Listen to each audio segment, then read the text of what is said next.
لا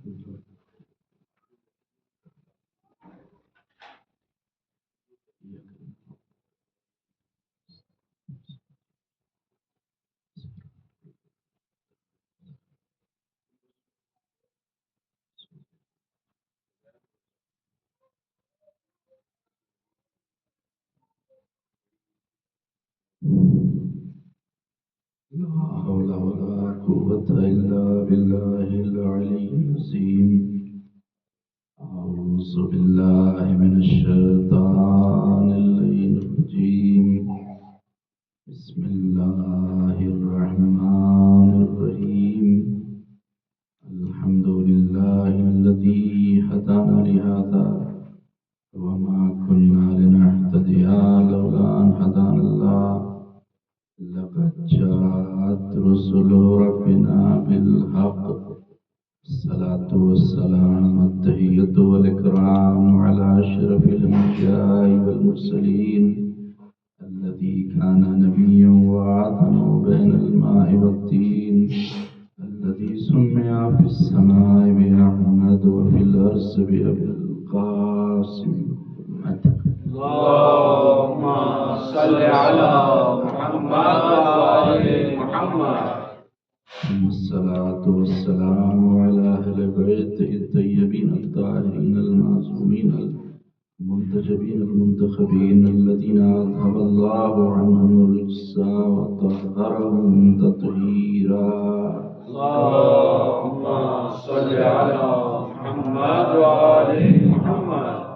ولعنة الله على أعدائهم وقتلتهم وغاصب حقوقهم ومنكر فضائلهم ومصائبهم وولايتهم وشجاعتهم وعظمتهم وعطشهم أجمعين. أما بعد، فقد قال الله سبحانه تبارك وتعالى في القرآن الكريم وهو أصدق القائلين وقوله الحق والصدق.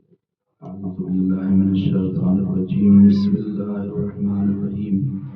يا أيها الذين آمنوا اتقوا الله وابتغوا إليه الوسيلة وجاهدوا في سبيله لعلكم تفلحون.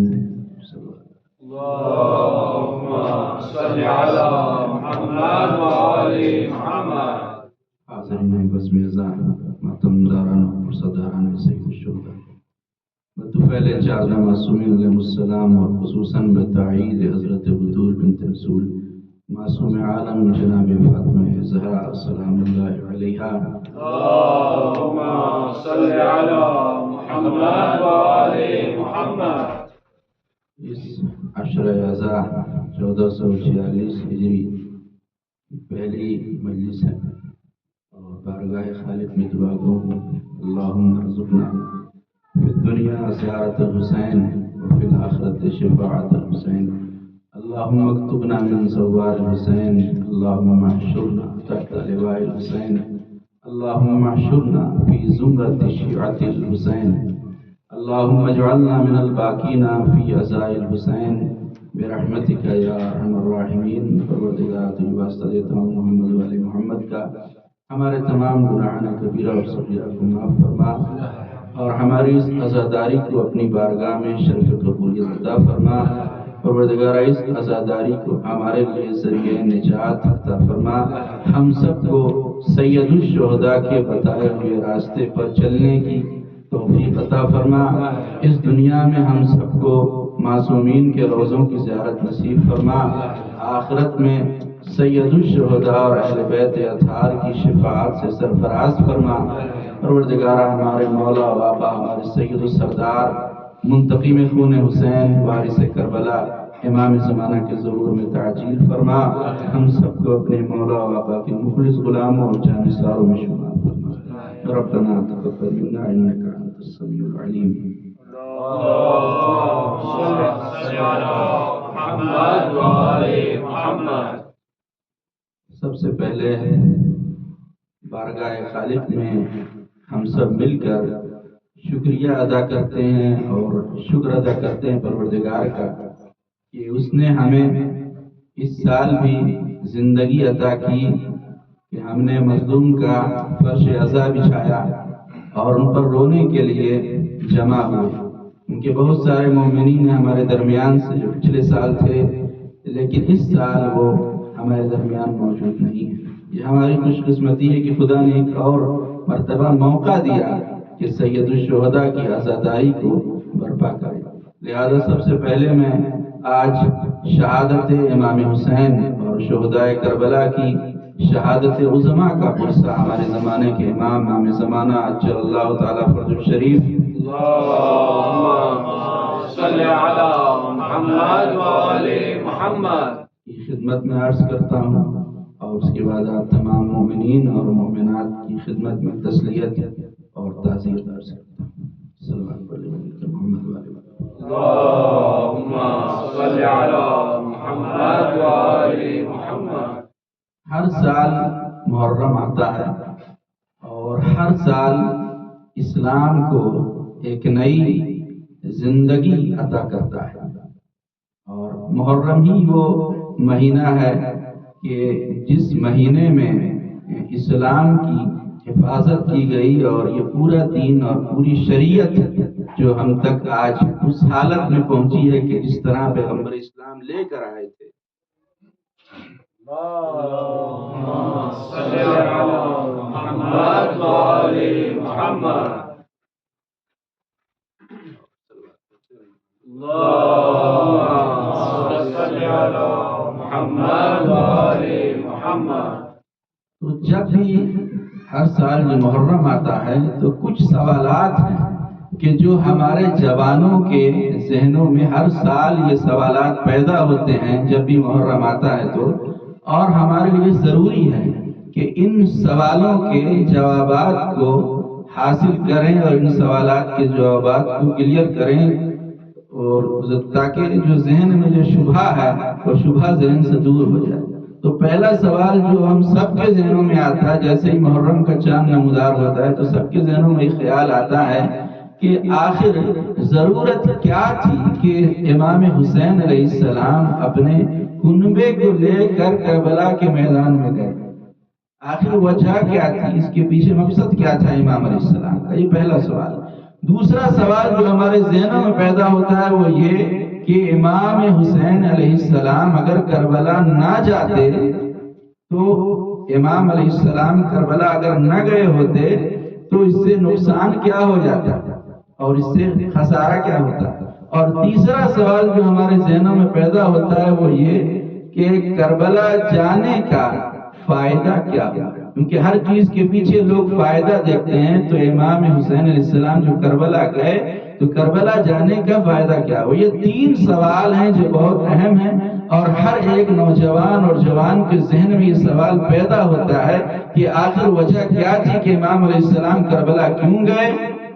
کربلا نہ جاتے تو نقصان کیا ہوتا، اور کربلا جانے سے فائدہ کیا؟ پوری توجہ کو میری طرف رکھیے گا تو انشاءاللہ ایک نتیجہ آپ کی اس مجلس میں آپ حضرات کے سماعتوں کی نظر کرنا ہے کہ ان تین سوالوں کے جواب کو اگر دیکھنا ہے اور انالائز کرنا ہے ان تین سوالوں کے جوابات کو، تو سب سے پہلے یہ ہمارے لیے جاننا ضروری ہے کہ زمانے تین ہیں۔ سب سے پہلا وہ زمانہ ہے کہ جس زمانے میں پیغمبر اسلام صلی اللہ علیہ وآلہ وسلم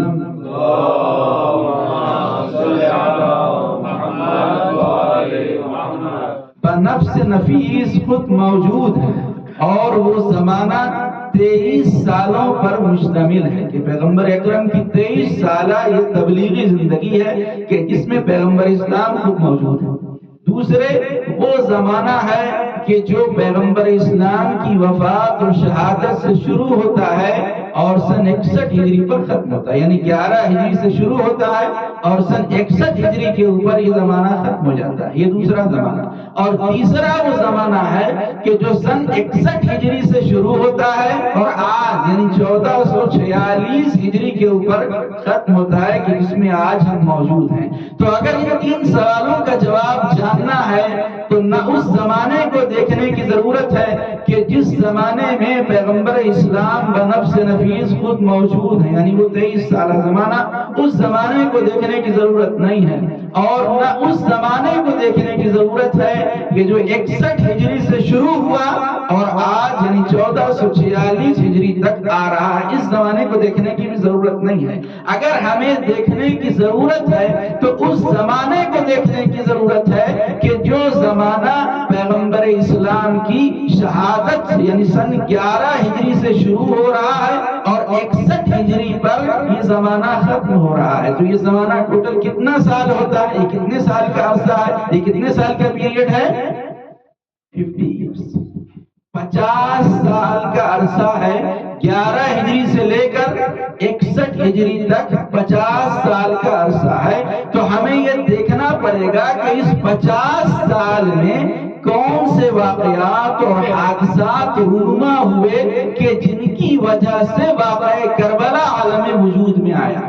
ان 50 سالوں کے اندر کیا کیا ہوا، اس کو دیکھنے کی ضرورت ہے اور اس کو سمجھنے کی ضرورت ہے۔ تو سب سے پہلا کام جو ان 50 سالوں میں ہوا وہ یہ کہ پیغمبر اسلام کے ایک بزرگ صحابی گزرے ہیں، عبداللہ ابن عباس۔ عبداللہ ابن عباس وہ صحابی ہیں کہ جن کو رئیس المفسرین بھی کہا جاتا ہے، اور ان کی عمر بہت بڑی تھی اور عمر زیادہ ہو گئی تھی، تو کیونکہ سن رسیدہ ہو گئے تھے، ضعیف العمر ہو گئے تھے، تو کمر خمیدہ ہو گئی تھی اور آنکھوں کی جو روشنی ہے وہ ختم ہو گئی تھی، بزرگ سالی کی وجہ سے آنکھ سے نابینا ہو گئے تھے۔ تو جب عبداللہ ابن عباس ذی الحجہ کا مہینہ قریب آیا تو انہوں نے اپنے شاگرد کو بلایا اور بلا کر کہا کہ دیکھو میری عمر بھی زیادہ ہو گئی ہے اور پتہ نہیں زندگی اگلے سال تک وفا کرے یا نہ کرے، تو میں چاہتا ہوں کہ مجھے مکہ لے چلو تاکہ میں آخری مرتبہ حج بیت اللہ سے مشرف ہو سکوں۔ تو ان کے شاگرد نہیں، کیونکہ آنکھوں سے نابینا تھے، تو ان کے ہاتھ کو پکڑا اور مکہ لے گیا اور خانہ کعبہ کے پاس لے جا کر کھڑا کر دیا۔ جب یہ خانہ کعبہ کے پاس کھڑے ہو گئے تو اپنے شاگرد سے پوچھا کہ کیا اس سال کوئی حج کرنے نہیں آیا؟ تو شاگرد نے کہا کہ استاد اس سال تو بہت سارے لوگ، کثرت سے لوگ حج کرنے کے لیے آئے ہیں۔ تو انہوں نے کہا تو پھر تم جب حاجیوں کو دیکھ رہے ہو تو میں حاجیوں کی آواز کو سن کیوں نہیں پا رہا؟ تو جیسے ہی انہوں نے یہ کہا تو ان کے شاگرد نے منہ پر ہاتھ رکھ دیا اور منہ پر ہاتھ رکھ کے کنارے لے گئے اور لے جا کر کہا، اس لیے کہ جب کوئی طواف کعبہ کرتا ہے تو اس کے لیے تلبیہ ضروری ہوتا ہے کہ تلبیہ پڑھتا رہے کہ لبیک اللہم لبیک لبیک لا شریک لک لبیک، یہ تلبیہ پڑھنا ہوتا ہے۔ تو یہ شاگرد کنارے لے گیا ان کو اور جا کر کہا کہ استاد وہ تو رسول خدا کا زمانہ تھا کہ جب لوگ حج کرتے تھے تو زبان پر لبیک اللہم لبیک کہتے تھے، لیکن شام کے حاکم کا یہ حکم آیا ہے کہ لوگ اگر حج کرنا چاہتے ہیں تو آئیں اور حج کریں، لیکن خدا کے گھر کے قریب کوئی شور و غل نہ مچائیں، آواز نہ نکالیں، خاموشی کے ساتھ خانہ کعبہ کا طواف کریں، حج کریں اور واپس چلے جائیں۔ بس یہ پیغمبر اسلام کے اس صحابی عبداللہ ابن عباس کا یہ سننا تھا کہ انہوں نے فرمایا کہ وائے ہو مسلمانوں تم پر کہ ابھی رسول خدا کا کفن بھی میرا نہیں ہوا اور تم نے شریعت محمدی میں ترمیم کر دی، تم نے شریعت محمدی میں تبدیلی کر دی۔ اور یہ کہہ کر وہ خانے انہوں نے کہا کہ مجھے کعبے کے پاس لے چلو، پکڑ کر کعبے کے پاس لایا تو انہوں نے کعبے کے سامنے دونوں ہاتھوں کو اٹھایا اور اٹھا کر آواز دی لبیک اللہم لبیک لبیک لا شریک لک لبیک۔ جب حاجی سارے طواف کر رہے تھے ان لوگوں نے سنا تو سب کے سب یہ کہنے لگے کہ جب یہ رسول کا صحابی ہو کر حاکم شام کی بات نہیں مان رہا ہے تو پھر ہم کیوں اس کی بات مانیں؟ لہذا سارے حاجی کہنے لگے لبیک اللہم لبیک لبیک لا شریک لک لبیک۔ تو اس طرح سے عبداللہ ابن عباس نے جب اعتراض کیا اور احتجاج کیا تو اس کے نتیجے میں جو لبیک کی صدا بند ہو گئی تھی، جو حج خاموش کر دیا گیا تھا، پھر سے لوگ لبیک کہنے لگے۔ تو پہلا کام اس 50 سال کے اندر یہ ہوا کہ خانہ کعبہ میں جو لبیک ہو رہا تھا تو خدا کے گھر میں خدا کی لبیک کو بند کر دیا گیا۔ دوسرا کام دیکھیں کہ ان 50 سالوں کے اندر دوسرا کام کیا ہوا؟ پیغمبر اسلام کے ایک صحابی ہیں عبد الرحمن یہ وہ صحابی ہیں کہ جب بڑے جلیل القدر اور عظیم المرتبت پیغمبر اسلام کے صحابی ہیں، یہ جب شام گئے تو پہلے زمانے میں جو بزرگ ہیں انہوں نے دیکھا ہوگا کہ شہروں کے اندر داخل ہونے کے لیے بھی بڑا ڈور رہتا تھا، دروازہ رہتا تھا، دروازے سے لوگ شہروں کے اندر داخل ہوتے تھے۔ تو جب یہ شام گئے اور مین دروازے کے اوپر گئے اور داخل ہونا چاہتے ہیں تو انہوں نے دیکھا کہ 10 اونٹ ہیں اور 10 اونٹوں کی حفاظت کرنے والے 150 سپاہی ہیں، 150 فوجی ہیں کہ جو 10 اونٹوں کی حفاظت کرنے میں لگے ہوئے ہیں، نیزہ و تلوار ہاتھ میں لیے۔ تو انہوں نے جب دیکھا تو بہت تعجب ہوا کہ آخر یہ اونٹ کیسے اونٹ ہیں، کیا یہ بہت کاسٹلی اونٹ ہیں، بہت ایکسپینسو ہیں، بہت قیمتی ہیں، اس لیے کہ 10 اونٹ ہیں اور حفاظت کرنے والے 150 فوجی ہیں۔ اس لیے کہ اونٹ اس وقت قیمتی بھی ہوتے تھے، نسل کے اعتبار سے ان اونٹوں کی بھی نسل ہوتی تھی، اگر اچھے نسل کا اونٹ ہے تو وہ قیمتی ہوتا تھا۔ تو جب انہوں نے دیکھا تو لوگوں سے سوال کیا کہ آخر وجہ کیا ہے کہ یہ 10 اونٹ ہیں اور ان کی حفاظت کرنے والے 150 فوجی ہیں؟ تو جواب ملا کہ لوگ اونٹ کی حفاظت نہیں کر رہے ہیں بلکہ اونٹ کے اوپر جو کچھ لدا ہوا ہے سامان اس کی فوجی حفاظت کر رہے ہیں۔ تو انہوں نے پوچھا کہ آخر اونٹوں کے اوپر کیا بار ہے، کیا لدا ہوا ہے؟ تو بتایا گیا کہ ان اونٹوں کے اوپر شراب لدی ہوئی ہے جو حاکم شام کے لیے روم سے اسپیشل شراب منگائی گئی، وہ شراب ان اونٹوں کے اوپر لدی ہوئی۔ تو انہوں نے جیسے ہی سنا کہ شراب لدی ہوئی ہے اور قریب گئے تو دیکھا کہ جس رنگ کا اونٹ ہے اسی رنگ کا ایک مشک ہے، مشکیزہ ہے جو لگا ہوا ہے، وہ شراب سے بھرا ہے۔ تو کیونکہ یہ صحابی پیغمبر اسلام تھے انہوں نے فوراً ایک نیزہ لیا فوجیوں سے اور نیزہ لے کر 2-3 مشکوں میں نیزوں کو چبھویا اور تاکہ شراب بچ جائے۔ بس جیسے ہی فوجیوں نے دیکھا تو ان کو گرفتار کر لیا، پکڑ لیا اور پکڑ کر لے کر حاکم شام کے دربار میں آئے۔ جیسے ہی حاکم کے دربار میں آئے تو حاکم دربار میں تخت کے اوپر بیٹھا ہوا تھا نشے کے عالم میں، تو جیسے ہی دیکھا تو پوچھا کہ آخر یہ بوڑھا کون ہے؟ تو سپاہیوں نے جواب دیا کہ یہ بوڑھا نہیں، یہ رسول کا صحابی ہے۔ تو انہوں نے پوچھا کہ آخر یہ کیوں آیا ہے یہاں؟ تو فوجیوں نے بتایا کہ آپ کے لیے روم سے جو اسپیشل شراب آئی تھی اس شراب کے مشکیزوں کو جو اس نے بہا دیا، شراب کو ضائع کر دیا۔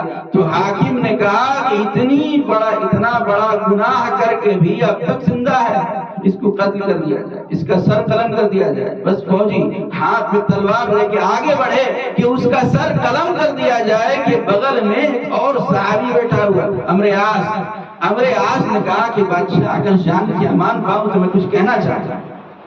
حاکم نے کہا بتاؤ کیا کہنا چاہتے ہو؟ کہتا ہے اس صحابی کو قتل نہ کرو بلکہ اس کے بدلے میں تم مجھے قتل کرو۔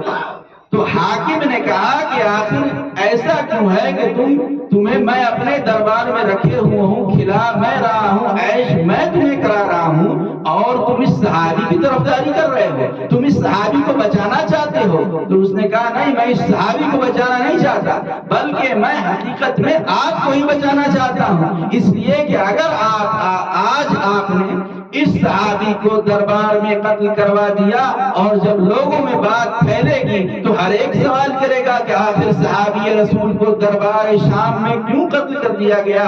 تو جواب ہم کو دینا پڑے گا، اس لیے کہ شراب کی مخالفت کر رہا تھا، شراب کے خلاف آواز احتجاج کو بلند کر رہا تھا، اس لیے ہم نے اس کو قتل کروا دیا۔ تو پھر اس وجہ سے جب ہم یہ کہیں گے لوگوں کو تو اس طرح سے لوگوں کو یہ پتا چل جائے گا کہ صحابی تھا اللہ کے نبی کا، شراب کی مخالفت کر رہا تھا، تو یقیناً شراب پینا کوئی گناہ ہوگا، یقیناً شراب حرام ہوگی، اسی لیے صحابی پیغمبر نے آواز احتجاج اٹھائی، لہٰذا آپ اسے قتل نہ کریں اور اسے چھوڑ دیں، اور اس طرح سے اس صحابی کی جان بچ گئی۔ تو دوسرا کام آپ نے دیکھا کہ کیا ہوا ان 50 سالوں میں، شراب کو شام کے لوگوں میں اس طرح سے پھیلایا گیا کہ لوگوں کو یہ بھی پتہ نہیں تھا کہ شراب حلال ہے یا شراب حرام۔ یہ دوسرا کام ہوا۔ تیسرا کام جو ان 50 سالوں میں ہوا تو پیغمبر اسلام کے ایک اور بزرگ صحابی ہیں ابو ایوب انصاری۔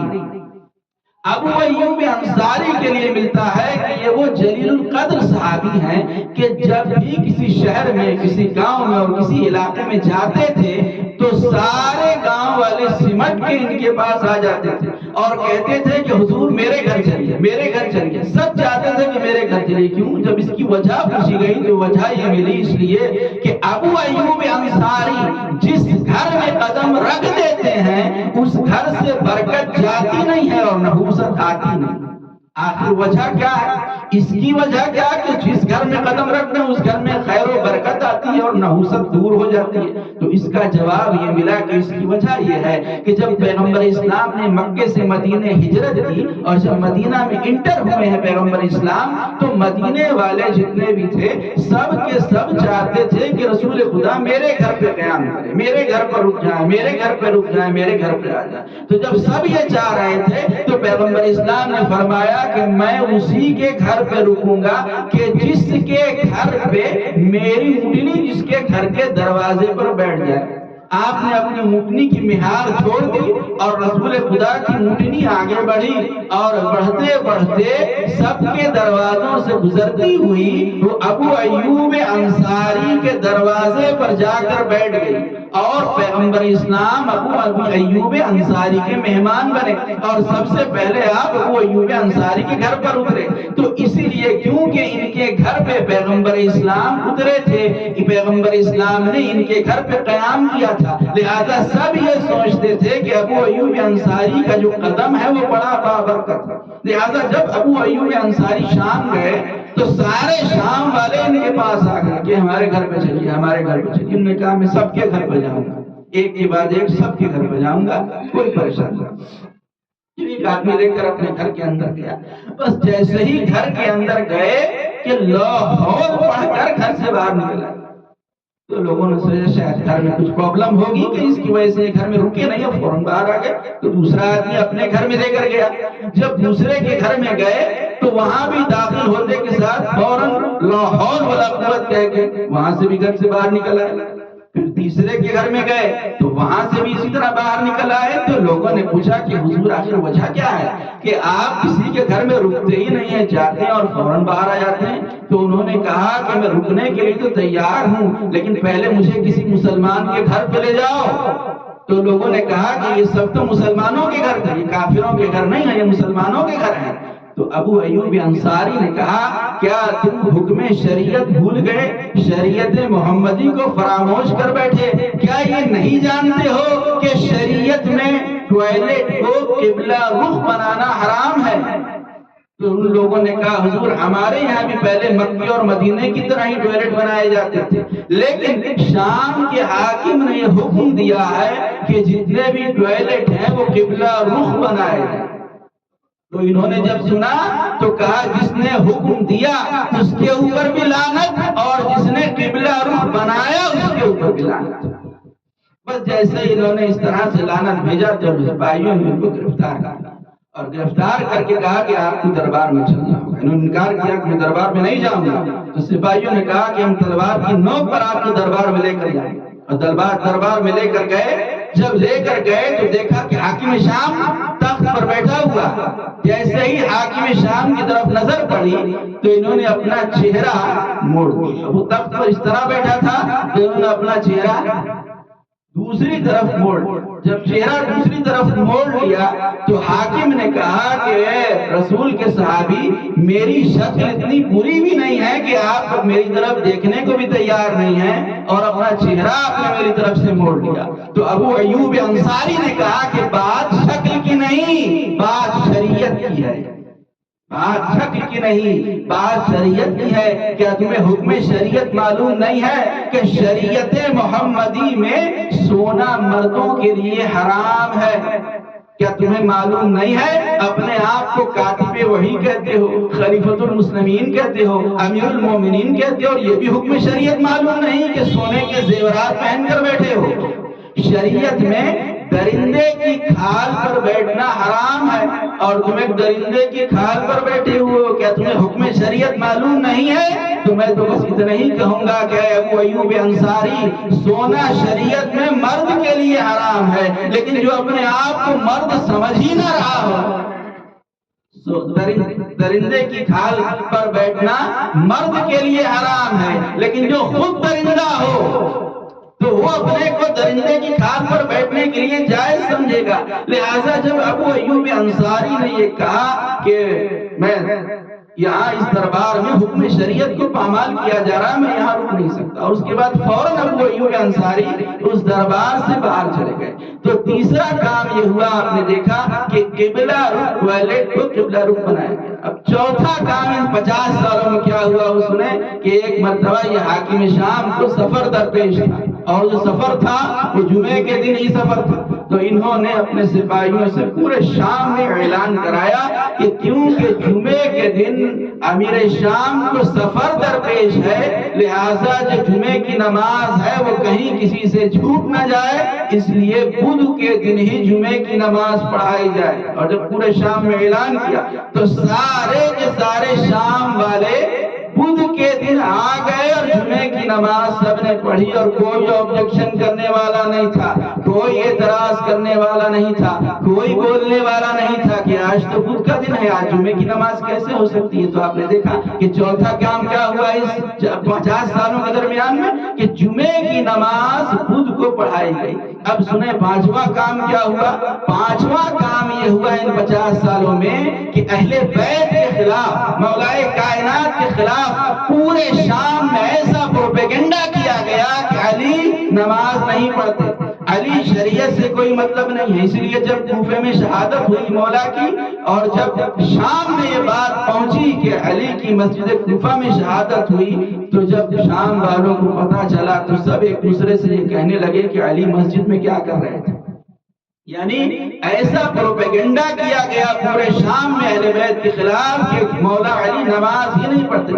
5 سالوں، ان 50 سالوں کے اندر یہ پانچواں کام ہوا۔ چھٹا کام یہ ہوا ان 50 سالوں کے اندر کہ جب حاکم شام نے دیکھا کہ لوگوں کے ضمیر مردہ ہو گئے ہیں اور لوگ ان کے اندر کچھ سمجھ نہیں ہے، حق اور باطل کا فیصلہ نہیں کر سکتے ہیں، تو اب میرے لیے یہ آسان ہے کہ میں اپنی جگہ پر اپنے بیٹے یزید کو بٹھا دوں، اور اس لیے اپنی زندگی میں ہی بیعت لینا شروع کر دیا، اپنی زندگی میں ہی اپنے بیٹے کے لیے، اور ایک ایک سے بیعت لیتے رہے، اور یہاں تک کہ جب کافی لوگوں نے بیعت کی، لیکن جب مدینہ گئے اور امام حسین کے سامنے پیش کیا تو امام علیہ السلام نے انکار کیا۔ تو دیکھا آپ نے کہ ان 50 سالوں کے اندر کیا ہوا، یزید جیسے جوا کھیلنے والے، شراب پینے والے، قتل کرنے والے، زناکار، شریعت کی بے حرمتی کرنے والے، اور یہاں تک تاریخ میں ملا کہ یزید نے 2 ایسے کام کیے جو اس کے باپ نے بھی نہیں کیے تھے۔ ان میں پہلا یہ کام کیا کہ علماء کا لباس بندروں کو پہنا کے منبر رسول پہ بٹھایا، اور اس طرح سے منبر کی بھی توہین کی اور مقدس ہستیوں کی توہین کی۔ اور دوسرا کام یہ کیا کہ مسجد میں بیٹھ کے شراب پیا، مسجد میں بیٹھ کر یزید نے شراب پیا۔ تو یزید کے اندر یہ ساری برائیاں تھیں کہ وہ شرابی بھی تھا، زناکار بھی تھا، قتل کرنے والا بھی تھا، شریعت کے حکم کو پامال کرنے والا بھی تھا، لیکن ان ساری برائیوں کے باوجود بھی کہتے ہیں بعض لوگ کہ اچھا یزید تھا، کہتے ہیں بعض لوگ کہ اچھا یزید تھا۔ ہم سے سنو جواب کہ کیسا یزید تھا؟ زانی، شراب خور، گناہوں کا پیشوا، دنیائے ظلم و جور کا کتا یزید تھا، دنیائے ظلم و جور کا کتا یزید تھا۔ تو یہ ساری برائیاں ان 50 سالوں کے اندر دیکھنا دیکھا آپ نے کہ یہ 5-6 کام ان 50 سالوں کے اندر کیے گئے۔ لبیک خدا کے گھر کی لبیک خدا کے گھر میں بند کی گئی، شراب کو رائج کیا گیا، شراب کو حلال کیا گیا، لوگ سونے کے زیورات پہننے لگے، ٹوائلٹ قبلہ رخ پر بنایا گیا، مولا کائنات کی توہین کی گئی، اہل بیت کے خلاف پروپیگنڈا کیا گیا۔ کیا اب بھی آپ یہ سوال کرتے ہیں کہ امام حسین علیہ السلام کربلا کیوں گئے؟ اگر امام حسین، دوسرا سوال یہ تھا کہ کربلا نہ جاتے تو کیا نقصان ہوتا؟ کربلا نہ جاتے تو نقصان یہ ہوتا کہ آج جمعے کی نماز خود کو پڑھائی جاتی، شراب جائز ہوتا، ٹوائلٹ قبلہ رخ پر بنائے جاتے، اور لوگ سونا بہن تھے، شریعت کو پامال کیا جاتا۔ اور جو تیسرا سوال ہم نے کیا تھا کہ کربلا جانے کا فائدہ یہ کیا ہوا، تو کربلا کا فائدہ یہ ہوا کہ پیغمبر اسلام کی شہادت کے 50 سال کے اندر دشمن کے اندر تو اتنی طاقت تھی کہ اللہ کی لبیک کو اللہ کے گھر میں بند کر دے، لیکن آج کسی کے اندر طاقت نہیں ہے کہ حسین کی لبیک کو حسین کے امام بارگاہ میں بند کر دے۔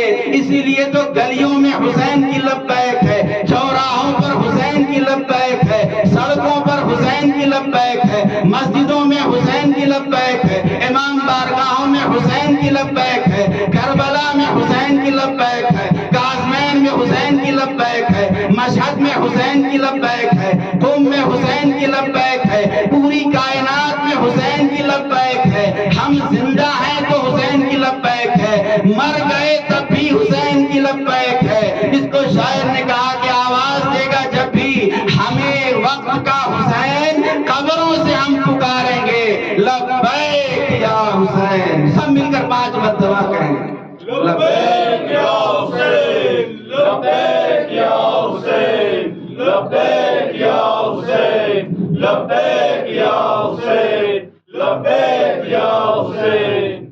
تو آج جو دین اور شریعت ہمارے پاس موجود ہے، یہ سید الشہداء کی اس عظیم قربانی کا صدقہ ہے کہ جس کی وجہ سے آج شریعت ہمارے پاس ویسی ہی موجود ہے جیسی پیغمبر اسلام چھوڑ کر گئے تھے۔ اسی لیے خوشی شفقی نے بڑی اچھی بات کہی کہ دھلا چہرہ دین کا تابندہ کر دیا، اسلام کو حسین نے پھر زندہ کر دیا، اور احسان دین پر ہے شہ مشرقین کا، احسان دین پر ہے شہ مشرقین کا، اسلام کی رگوں میں لہو ہے حسین کا، اسلام کی رگوں میں لہو ہے حسین کا۔ اسی لیے جیسے ہی محرم کا چاند نمودار ہوتا ہے، ہم فرش اعضاء کو بچھا دیتے ہیں تاکہ ہم یہ بتا سکیں دنیا کو کہ قاتل کون ہے، مقتول کون ہے، حسین کے طرفدار کون ہے، حسین کے مخالف کون ہے۔ یہ مجلسیں ہی تو بتاتی ہیں۔ کچھ دیر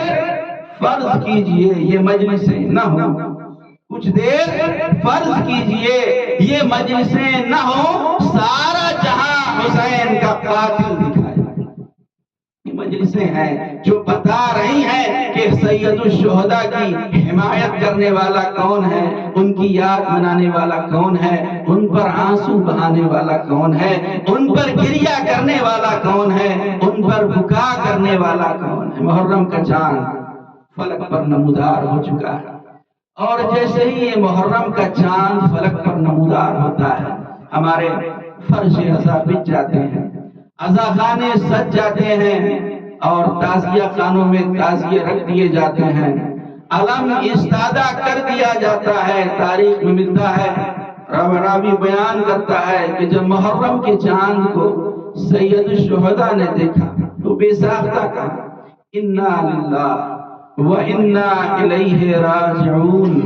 اور مدینے والے بیان کرتے ہیں کہ جب محرم کی پہلی تاریخ آتی تھی تو محرم کا چاند دیکھنے کی آسمان پر ضرورت نہیں پڑتی تھی، چھٹے امام کے گھر سے، امام جعفر صادق کے گھر سے اس قدر رونے کی آواز آتی تھی، گریہ کی اتنی آواز آتی تھی کہ ہمیں پتہ چل جاتا تھا کہ فلک پر آسمان کا چاند نمودار ہو چکا ہے۔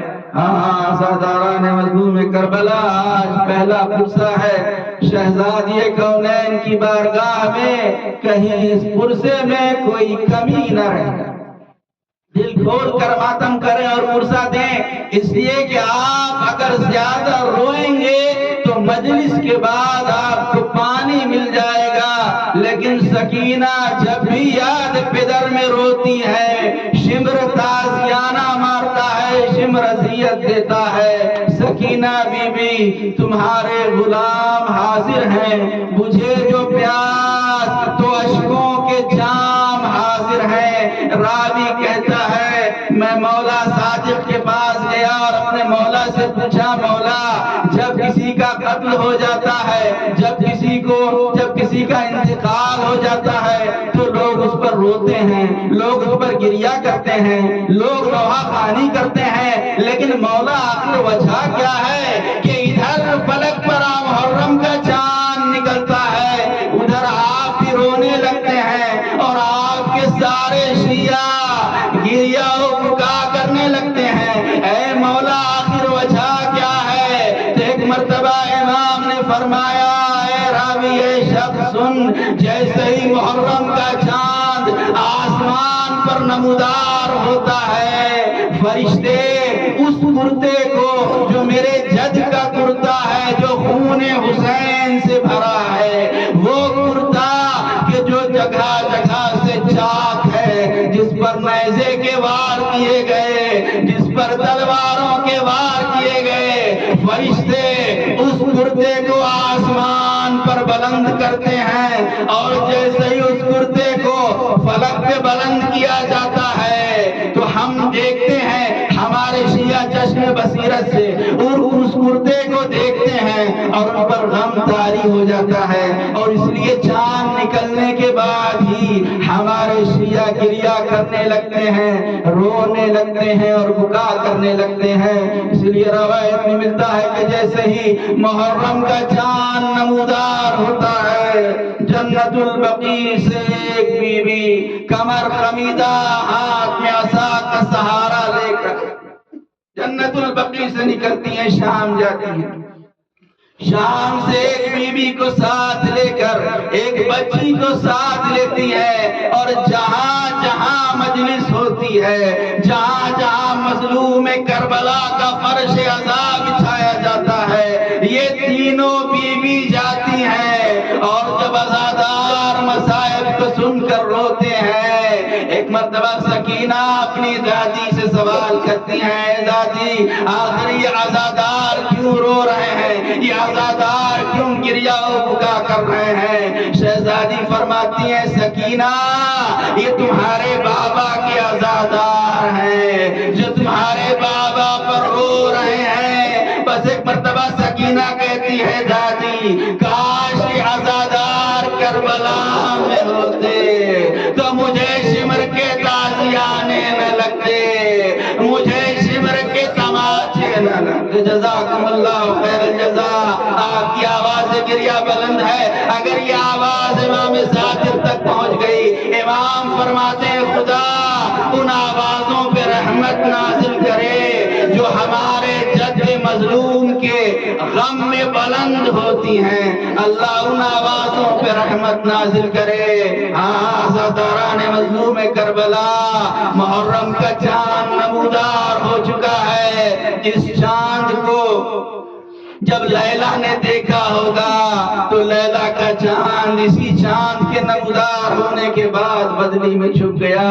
ہاں یہی وہ محرم کا چاند تھا کہ جس کے نمودار ہونے کے بعد فاطمہ کا چاند غروب ہو گیا، یہی وہ محرم کا چاند تھا کہ جس کے نمودار ہونے کے بعد بنی ہاشم کا چاند فرات کے کنارے ہمیشہ کے لیے گم ہو گیا۔ ہاں روایت میں ملتا ہے کہ عراق میں ہلا نام کی جگہ تھی کہ جہاں یہ دو بہنیں رہتی تھی، اور یہ سال بھر محرم کا انتظار کرتی تھی کہ محرم آئے اور گھر میں فرش عزا بچھائے، مظلوم کربلا کی مجلس کریں اور مظلوم کے نام پر آنسوؤں کو بہائیں، عزاداروں کی خدمت کریں کہ ان دونوں بہنوں میں سے ایک بہن کا انتقال ہو گیا۔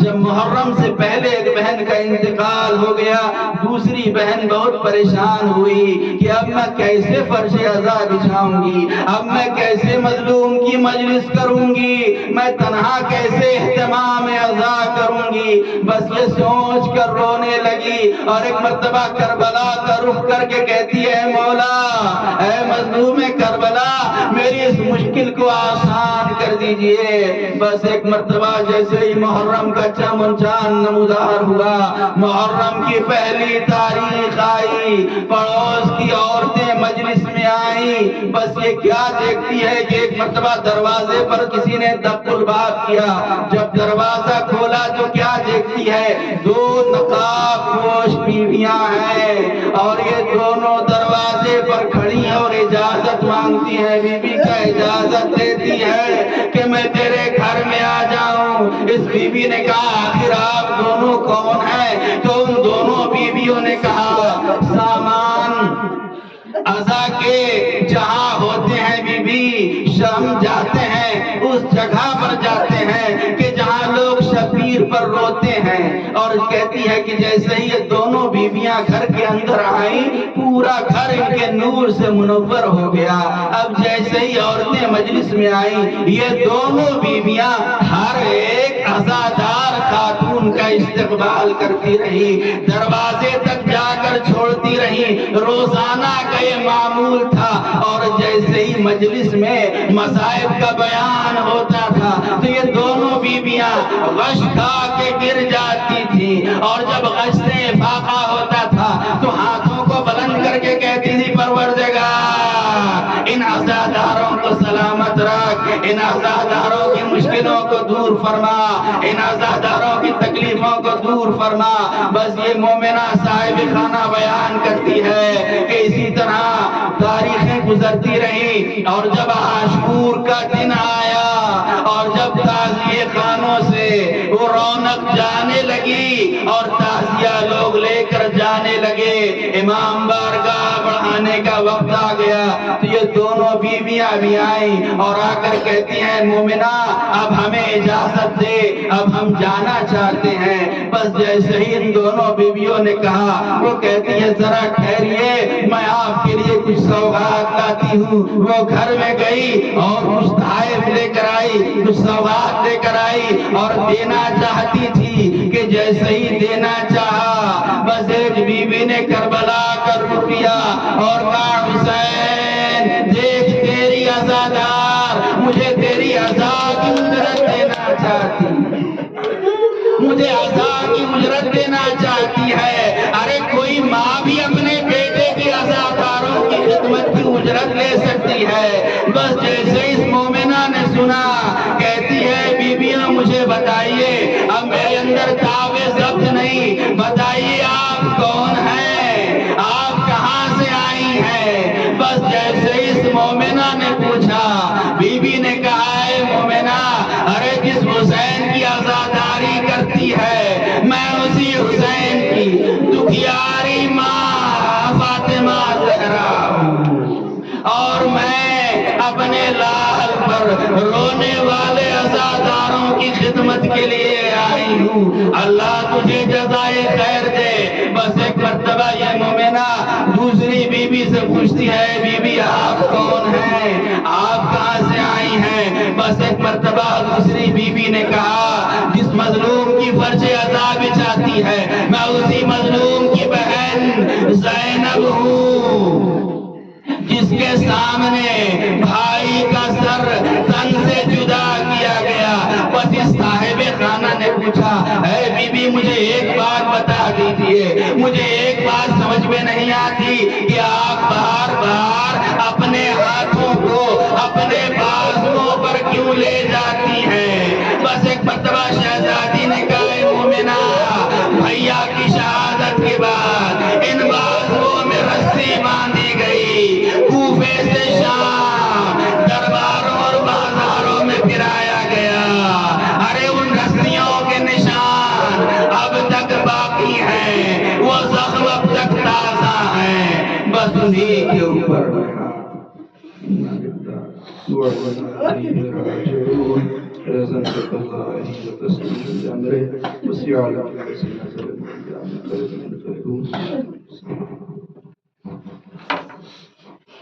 یا حسین یا حسین یا حسین.